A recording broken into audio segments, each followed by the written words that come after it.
Magandang umaga o gabi po sa inyo. Noel nga po pala ng Antique. Isa po ako sa bago niyong tagapakinig. Matagal ko na pong nadadaanan ang mga uploads po ninyo. Pero nitong nakaraang buwan ko lang po nasubukan. At nagustuhan naman po namin pati ng asawa at tatay ko. Ako nga po pala ay taga-probinsya ng Antique. Isa po sa 4 na probinsya sa isla ng Panay, na itinuturing din po ng iba na parang isa rin sa mga sentro ng ganitong usapin dito sa Kabisayaan. Siyempre, alam nyo naman rin na isa rin ang Capiz sa mga probinsya sa Panay. Hindi ko na po babanggitin ang edad ko at ang mismong barangay para mas komportable po ako dito. Basta, nangyari po ito, dekada 90. Meron lang akong tanong. Anong gagawin mo kapag yung anak mo ay balak na kawin sa'yo ng isang nilalang na noon ay hindi mo talaga pinaniniwalaan? Papatay ka ba? Habang pinapakinggan po ninyo ito, ay itanong po ninyo iyan sa inyong mga sarili. Para kung sakaling malagay kayo sa ganong sitwasyon, ay alam na ninyo ang inyong gagawin. Lumaki po akong nakakarinig ng mga usap-usapan tungkol sa mga aswang. Pero hindi po talaga ako naniniwala noon. Kahit yung mga magulang ko, lagi ko pong binabara kapag mga ganon ang kanilang pinag-uusapan.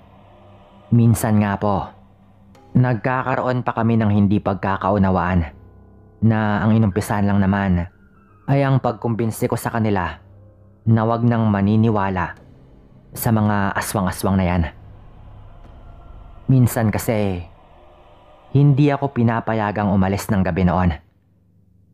Dahil lang sa mga usap-usapan na may bago na naman daw na aswang sa baryo. Para sa akin noon, isang malaking kalokohan ang mga aswang.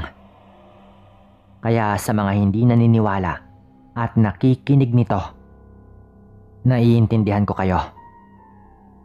Sobrang hirap talagang paniwalaan, lalo kung wala ka namang karanasan. Nung mga 21 o 22 po ako, ay nagpakasal po kami ng ilang taon ko ng nobya, si Teresa. Mas matanda po ito sa akin ng 7 taon.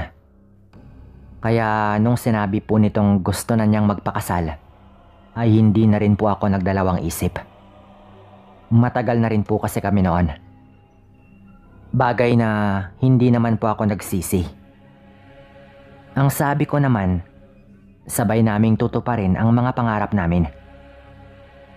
Nakapagtapos na rin po ako ng kolehiyo noon sa kursong edukasyon. At kakapasok ko lang sa trabaho sa isang ahensya ng gobyerno. Hindi ako nagturo kasi noong araw sobrang hirap makapasok sa pagtuturo. Kailangang may kapit po talaga o koneksyon. Mag-iisang taon pagkatapos ng kasal, nabuntis na po ang asawa ko. Tuwang-tuwa ako noon, Sir Dan. Lalo na po nung isinilang na ang panganay ko. Todo kayod sa trabaho. At napakasaya ko po noon nung nabilhan ko siya ng maayos na crib at kung ano-ano pang mga kagamitan. May mga nakasabit pa po doon na kung ano-anong laruan. Nakakatuwa lang po talaga noon, Sir Dan. Kapag bagong magulang ka, kahit yung mga simpleng bagay ay nakakapagbigay po talaga ng kakaibang saya. Hanggang sa mapalitan ng lagim at pangamba ang sayang nararamdaman namin noon. Nagsimula po ang lagim isang gabing napakalakas ng ulan. Naghahapunan po kami noon. Ako, ang asawa ko at ang tatay ko. Siyempre, wala pa naman po sa isip namin noon ang kung anong kababalaghan. Sarado naman yung pinto. At syempre, naghahapunan lang kaming parang normal lang na gabi. Ang anak namin noon ay nasa crib niya sa loob ng kwarto. Sa tabi lang ng higaan namin. Binuksan lang namin ang pinto ng kwarto. Para kahit papaano, mabilis lang namin siyang masisilip. Panatag naman kami dahil nasa loob kami ng bahay. At tulad ng sabi ko, hindi nga ako naniniwala sa mga aswang. Maya-maya pa, nasa gitna kami ng pagkain nang bigla na lamang pong nag-brown out. Siyempre kapag ganon, magmamadali ka talagang magsindi ng kandila. At pumunta ako sa kwarto namin kung saan natutulog ang baby namin. Bit-bit ko na ang kandila at agad po akong pumasok ng kwarto. Nang bigla akong magulat at muntik ko nang mabitawan ng kandila. Nang bigla pong umiyak ang baby namin at makita kong nasa higaan na siya, nakahiga, imbis na sa crib. Siyempre, nagtaka po ako at tinawag ko ang asawa ko. Maging siya ay nagulat din. Dahil sigurado po kami noon na sa crib namin siya inilagay. Iyak nang iyak ang bata noon, Sir Dan. Na sa pagkakaalala ko, mga ilang buwan na rin. Nasa 5 buwan siguro, mga ganon. Nakakisami na po ang bahay namin noon. At yung bintana namin, hindi rin naman makakapasok. Maliban na lang kung baklasin mo talaga. Kasi gawa lang yun sa kawayan. At medyo may mga butas yon. Na syempre hindi naman kasya ang tao. Nung binuhat ko po ang baby namin noon, tumutulo po talaga ang luha ng bata. Na parang takot na takot po talaga ito.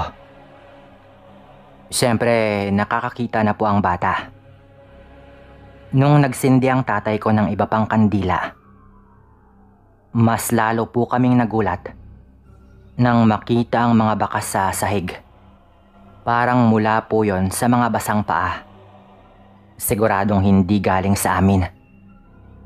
Dahil hindi naman basa ang mga paa namin at gumagamit pa kami ng tsinelas sa loob ng bahay.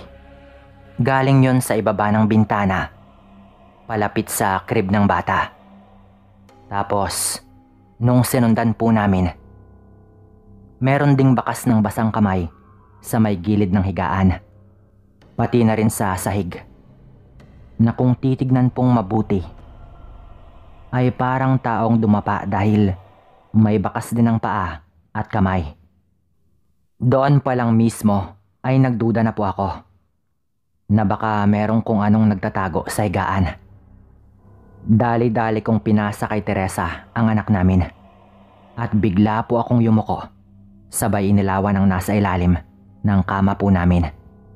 At sa pagkagulat ko, Sir Dan, agad po akong napatras nang mula doon sa ilalim ng kama ay may lumabas na itim na pusa. Dali-dali yung tumakbo at tumalon sa may bintana. Kasya naman po siya sa butas ng bintanang kawayan at mabilis po itong nakalabas. Hinding-hindi ko makakalimutan noon, Sir Dan, ang mapulang mata ng pusa. Nung medyo lumingon pa po ito bago tuluyang tumalon. Alam ko na agad noon na hindi ordinaryong pusa yon. Ang sabi ni tatay noon, baka nag-anyong pusa raw para makapasok sa bintana. Tapos nagbalik lamang sa anyong tao at binuhat ang bata para subukang ilabas ito. Pero nagkataong bigla akong pumasok doon dahil nag-brown out. Kaya nagmadaling inilapag ng aswang sa higaan ng baby namin.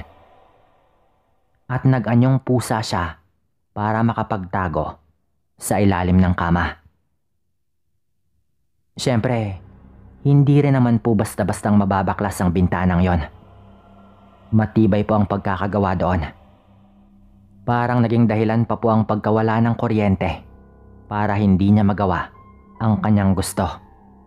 Sa totoo lang, Sobrang nagkataon lang po talaga nun. Dahil kung hindi ako nagmadaling pumasok doon, baka agad niyang nagawa ng paraan at nasira ang bintana. At mabilis niyang naitakas ang anak namin.